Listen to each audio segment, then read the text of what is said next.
আপনারা সবাই জানেন বগুড়া তথা উত্তরবঙ্গ বাংলাদেশের মধ্যে অন্যতম পিছিয়ে পড়া এলাকা। একমাত্র ঈশ্বরদী ইপিজেড এবং নীলফামারী ইপিজেড ছাড়া তেমন কোনো শিল্প প্রতিষ্ঠান এই এলাকায় গড়ে ওঠেনি। এলাকার মানুষের ভাগ্যোন্নয়নের জন্য অধ্যাপিকা ডক্টর হুসনে আরা বেগম তার জীবন মৃত্যুর সন্ধিক্ষণে যে শপথ করেছিলেন, সেই শপথ থেকে তিনি এতটুকু বিচ্যুত হননি। যতদিন বাঁচব মানুষের জন্য করে যাব, সেখান থেকে শুরু। আল্লাহ তাআলা ওনাকে বাঁচিয়ে রেখেছেন, তিনি নানাবিধ কর্মকাণ্ড করে যাচ্ছেন। আজ টিএমএসএসে আমরা ৪২,০০০ মানুষ এখানে কাজ করছি।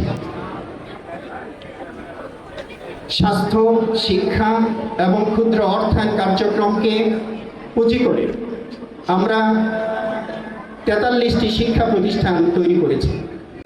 ১৫০টি স্বাস্থ্যকেন্দ্র, 5টি জেনারেল হসপিটাল এবং আমাদের রহমতুল্লাহ কমিউনিটি হসপিটাল, বিশেষায়িত ক্যান্সার হসপিটাল, হার্ট সেন্টার প্রতিষ্ঠা করা হয়েছে টিএমএসএস থেকে।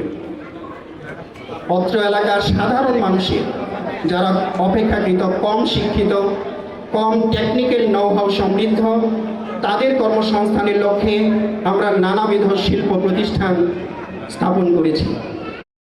এই শিল্প প্রতিষ্ঠানগুলো পরিচালনায় সরকারের সহযোগিতা ছাড়া সম্ভব নয়। ডক্টর হুসনে আরা বেগমের মতো একজন করে ব্যক্তি যদি বাংলাদেশের প্রতিটি জেলায় জন্মগ্রহণ করত, তাহলে বাংলাদেশের চেহারা আজ পাল্টে যেত। আমাদের মাঝে যিনি প্রধান অতিথি হিসেবে উপস্থিত আছেন, এবার তার কথাও বলতে হয়।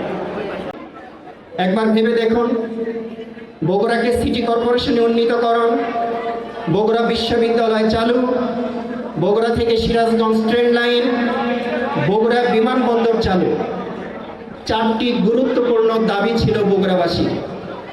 সেই দাবিগুলো পূরণে অনবদ্য ভূমিকা পালন করে যাচ্ছে।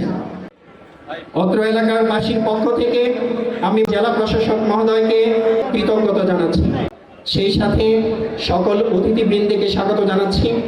আজকে এই প্রতিযোগিতার চূড়ান্ত পর্ব, আপনারা ধৈর্যের সাথে আমাদের এই অনুষ্ঠান উপভোগ করবেন।